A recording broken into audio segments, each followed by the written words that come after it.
할렐루야. 날마다 동행 수원 사랑의 교회 정종희 목사입니다. 요한계시록 12장에 보면 마지막 시대에 일어날 일들에 대해서 말씀하고 있습니다. 이 마지막 시대라고 하면은 예수님이 이 땅에 초림하신 이후부터 예수님이 재림하시는 그 기간까지를 마지막 시대, 그 말세지말 종말이라고 하죠.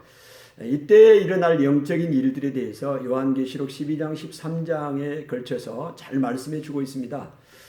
거기에는 크게 이 마귀와 교회와의 전쟁이고 마귀와 성도와의 전쟁을 이야기를 하고 있습니다. 여기서 마귀라고 하면 이 사탄이라고도 하고 큰 용이라고도 하고 옛 뱀이라고도 하고 온 천하를 꿰는 자라고 성경은 말씀하고 있죠.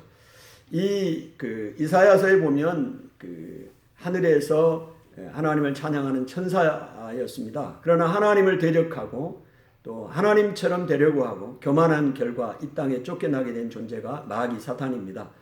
이 땅에 내려올 때 혼자 내려오지 아니하고 자기의 사자들을 함께 꿰어서 같이 이 땅에 내려온 그런 존재고, 그래서 이 땅에서 끊임없이 이 땅에 내려와서도 하나님을 대적하고 교만하고 하나님처럼 되려고 하고, 그래서 교회를 무너뜨리게 하고 성도를 하나님을 믿지 못하도록 방해하고 핍박하고 하나님을 떠나게 하는 일을 감당하는 존재가 사단이다, 마귀다 라고 성경은 이야기를 하고 있습니다. 크게 이 마귀가 하는 일을 보니까 세 가지 일을 하고 있습니다. 하나는 예수 그리스도 메시아의 사역을 공격하고, 두 번째로 교회와 그 다음에 세 번째로 성도를 공격하는데요. 그 그림을, 이 광경을 요한이 반모섬에서 본 그 계시를 통해서 보여주고 있습니다. 여기에 등장하는 그 그림들을 보면 첫 번째 한 여인이 등장을 하고요. 그 여인이 낳은 아이가 등장합니다. 그리고 큰 붉은 용이 등장을 하죠. 여기에 여인은, 아이를 낳은 그 여인은 교회를 상징합니다. 이 땅의 교회. 그 다음에 그 아이는 메시아 예수 그리스도를 상징합니다. 그리고 큰 붉은 용은 마귀 사단을 상징하게 되는 것이죠.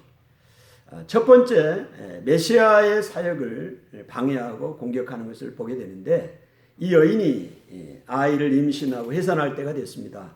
해산하려고 해산하려고 할 때 이 붉은 큰 용이 지켜보고 있습니다. 아이를 낳으면 삼키려고.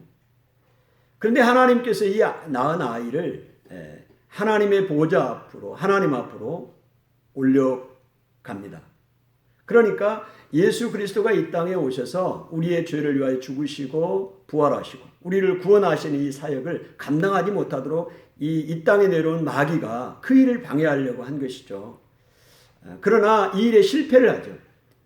예수 그리스도가 이 땅에 왔을 때 실제로 헤롯 대왕은 2살 이하의 모든 남자를 죽이라고 했고, 예수님이 공생애를 시작할 때 이미 또 사단은 광야에서 예수님의 사역을 방해했던, 시험했던 그런 일들이 성경에 기록되어 있잖아요. 어쨌든 예수님이 이 땅에 우리의 구원자로 오신 사역을 사단이 방해하는 일에 실패했습니다. 두 번째로 공격 목표가 이 땅의 교회입니다. 여기에 그 교회는 여인으로 표현되어 있는데, 이 여인이 광야로 도망을 치게 됩니다. 이 광야는 어떤 것이냐? 하나님께서 1260일, 그러니까 42달, 3년 반 동안 하나님께서 그 여인을 이 광야에서 양육하고 보호하는 것이 광야로 표현되어 있습니다. 자, 이런 과정 가운데 하나의 또 다른 그림이 나타나게 되는데요. 하늘에서 전쟁이 일어납니다. 천사장 미가엘과 그의 군대와 이 마귀의 그 수하들의 군대와 함께 전쟁이 하늘에서 일어나게 되는데, 마귀의 군대가 패하게 됩니다. 그래서 완전히 이 마귀가 하늘에서 있을 곳이 없이 이 땅에 쫓겨납니다. 그래서 자기가 쫓겨나고 자기 때가 얼마 남지 않은 것을 알기 때문에 결국은 마귀는 예수님이 재림할 때 마지막 그들은 영원한 유황불못 지옥불에 들어가게 되는 그런 존재입니다. 잠시 그들의 권세가 허용된 것 뿐인데요, 지금은. 그래서 교회를 공격을 하게 되죠. 교회를 공격하는데 하나님이 교회를, 이 땅의 교회를 보호하십니다. 어떻게 보호하는가 그림이 나옵니다. 이 여인이 광야로 막 도망을 칩니다. 도망을 칠 때 그 뱀이 입에서 강물을 토해냅니다. 그래서 그 여인을 쓸어버리려고 합니다. 그런데 땅이 입을 열어서 그 물을, 강물을 다 흡수해요. 이것은 무슨 얘기인가? 하나님께서 이 땅의 교회를 사단, 마귀의 공격으로부터 지키시고 보호하신다는 것입니다.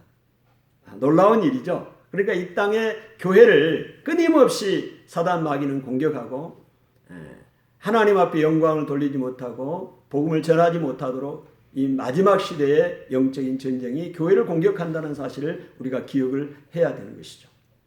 이 교회를 공격하는 일에도 이제 무너지게 하는 일에 실패를 했습니다. 그러니 마지막 공격 목표가 이제 이 땅에 남은 성도들인데요. 하나님의 말씀을 지키고 예수의 증거를 받은 사람들입니다.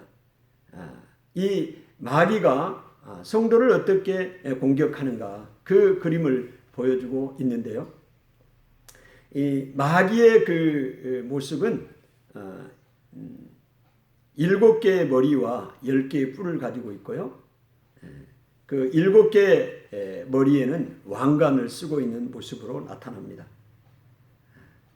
또 이 그 마귀 혼자 하는 것이 아니라 마귀도 마치 삼위일체 하나님처럼 성부, 성자, 성령 하나님이 계신 것처럼 마귀도 그런 흉내를 냅니다. 거짓말하는 자고 마귀는 사기꾼이고 그런 존재잖아요. 그래서 마귀도 사람들을 유혹하기 위해서 마치 삼위일체처럼 그렇게 자기의 수하에 큰 리더들 2명을 세웁니다. 하나는 적그리스도를 세우고 또 하나는 거짓 그리스도, 거짓 선자를 세웁니다. 이 적그리스도로 상징되는 그 그림은 바다에서 나온 짐승으로 표현되어 있습니다. 또 거짓 선지자로 표현되어 있는 건 땅에서 올라온 짐승으로 표현되어 있습니다. 이 바다에서 올라온 이 적그리스도의 모습도 사단과 비슷합니다. 7개의 머리를 가지고 있고 10개의 뿔을 가지고 있는데요. 이번에는 10개의 뿔에 10개의 왕관을 씌워져 있습니다. 그 머리에는 가증한 이름들로 가득 차 있죠. 그리고 권세를 행하게 되는 것이죠. 이 적그리스도의 그 머리가 이제 그 짐승이 7개인데 그 중에 하나가 상하에 죽게 됩니다. 그래서 다시 그 머리가 다시 회복이 돼서 그 짐승이 살아나게 되는 것이죠. 오늘 이 머리는 능력, 지혜를 상징하죠. 그래서 모든 지혜에 뛰어납니다. 이 사단, 이 적그리스도 이런 그 특징이 지혜가 뛰어나는 거죠. 그리고 왕관을 썼다는 얘기는 이 왕의 권세를 가지게 된 거죠. 뿔은 영광, 권세를 상징하잖아요. 그래서 전 세계의 왕권, 이 리더십을 가지고 세계의 경제권을 잡고 또 정치권을 장악하고 그래서 마귀, 이 적그리스도에게 순종하게 만듭니다. 이런 일들을 하게 되는 것을 보게 됩니다. 그래서 이 10뿔을 가진 이 바다에서 올라온 이 짐승이 이제 머리가 하나 상하게 돼 죽게 되는 그런 일들을 하게 되는 거잖아요. 그리고 살아나게 됩니다. 그리고 다음에 바로 이어지는 그림이 땅에서 올라오는 짐승인데요. 이 땅에서 올라온 짐승은 어떤 모양이냐? 마치 어린 양과 같이 2뿔을 가지고 있고 용과 같이 말을 하게 됩니다. 그러니까 예수 그리스도의 모습을 그가 받은 것처럼 모양이 비슷한 모양을 갖게 되는 것이죠. 그런 상황들을 보게 됩니다. 그래서 이제 그런 권세를 가지고 이제 이야기를 하게 됩니다. 그리고 이 거짓 선지자는 하는 일이 첫 번째 나온 그 짐승을 우상화시키는 거죠. 첫 번째 짐승의 머리가 하나 상해서 죽었다가 다시 살아난 것처럼 보였잖아요. 이 부분을 위해서 우상화시킵니다. 마치 예수 그리스도가 이 땅에서 십자가에 죽으시고 부활하신 것과 같은 그런 모양을 만들어가는 거죠. 그래서 예수 그리스도처럼 그렇게 사람들을 속이는 거죠. 그래서 그 우상화를 시키고 심지어는 우상을 만듭니다. 근데 그 우상에게 생기를 부여넣는 권세를 갖게 합니다. 생기를 불어넣어요. 그러니까 그 우상이 말을 합니다. 여러분, 우상은 돌이나 나무로 만들었잖아요. 눈도 있고 코도 있고 입도 만들어져 있지만 보지 못하고 냄새도 못 맡고 말도 못합니다. 그런데 말을 해요, 우상이. 하늘에서 심지어는 불이 내려오게 합니다. 어마어마한 기적들을 행한다는 거예요. 오늘 예수 그리스도만 기적을 행하는 것이 아닙니다. 하나님만 기적을 행하는 것이 아닙니다. 이 땅의 마귀도 또 그 마귀의 권세를 부여받은 적그리스도나 거짓의 선지자들도 하늘에서 불이 내려오는 그런 기적을 행하고 또 사람이 병을 고치는 건 말할 필요도 없겠죠. 놀라운 일, 우상에게 말을 하게 하고 생기를 부르는, 하나님만 할 수 있는 생기까지 불어넣는 그런 속임수를 쓰게 되는 거고 사람들을 유혹하게 되는 것을 보게 됩니다. 이런 일을 하게 돼요. 심지어는 이제 그래서 그 우상을 숭배하지 않는 사람들은 죽입니다. 성도들이 우상을 숭배하지 않으면 죽임을 당하고 순교를 당하는 일들이 이 마지막 시대에도 일어나고 있습니다. 그리고는 사람들에게 짐승의 표를 받게 합니다. 그 짐승의 표는 오른쪽 손목이나 또 이마에 짐승의 수, 또 그 이름에 짐승의 이름, 그 짐승의 수, 또 사람의 수로 표현되어 있는데 그 표를 받게 되는데 그 표의 숫자로 한 사람이 666이 되는 거죠. 그런데 이 짐승의 표를 받지 않으면 매매를 할 수가 없습니다. 그러니까 우리가 유추해 볼 수 있죠. 이 마지막 시대에 적그리스도나 거짓 선지자가 나타나게 될 텐데 강력한 경제력을, 정치력을, 국방력을 장악하는 그런 권세가 나타나게 될 텐데 전 세계를 장악해서 그 표를 받지 않으면 매매를 하지 못하는 얼마나 힘들고 어려운 시대가 되겠습니까? 그러나 성경은 분명히 이야기를 합니다. 그런 표를, 짐승의 표를 받게 되면 그 사람은 구원을 받지 못한다고 말하고 있습니다. 생명책에 기록되지 못합니다. 오늘 우리가 염려할 건 없습니다. 하나님의 사람들이 하나님께서 메시아를 또 교회를 지키시고 보호하셨던 것처럼 이 땅의 성도들도 하나님이 보호하십니다. 여기에 인내가 필요하고 수고가 필요합니다. 하나님의 말씀을 지키고 하나님의 말씀에 순종하고 가면 하나님께서 이런 사단의 공격으로부터 넉넉히 지키신다는 것을 성경은 분명하게 말씀하고 있습니다. 요한계시록 14장에 이제 어린 양과 함께 14만 4천 명이 시온산에 서 있는 것을 보게 됩니다. 어린 양의 이름을 인침을 받은 사람들입니다. 14만 4천은 완전한 숫자이죠. 예수 그리스도를 믿고 구원함을 받은 모든 이 땅의 성도들을 상징하는 숫자입니다.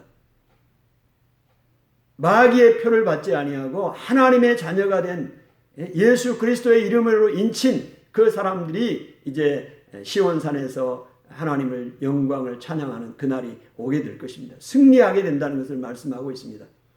오늘 요한계시록 12장 13장 가운데 마지막 시대에 일어난 일들에 대해서 우리에게 말씀해 주고 있습니다. 영적인 전쟁이 일어나고 있는 시대입니다.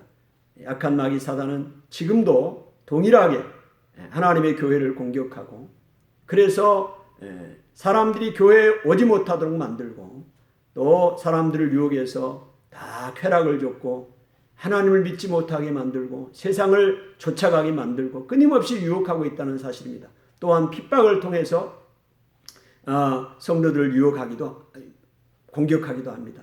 그러나 마지막 시대에 예수님의 재림 전에 또 7개의 재앙, 3중 7대 재앙이 있는데 그 재앙을 통해서 이 악한 자들, 사단 마귀가 공격을 받게 되고 결국은 유황 불못에 들어가게 되는 그런 최후를 맞게 될 것입니다. 오늘 이 땅을 살아가는 오늘 하나님의 백성들, 하나님의 교회가 세상으로부터 마귀로부터 핍박을 받고 있는 건 사실입니다. 그게 성경적입니다. 그러나 우리가 믿음으로 하나님의 말씀을 지켜나갈 때 반드시 승리하게 된다는 사실을 우리가 기억하고 오늘도 믿음으로 승리하시는 여러분이 되시기를 축복합니다. 감사합니다.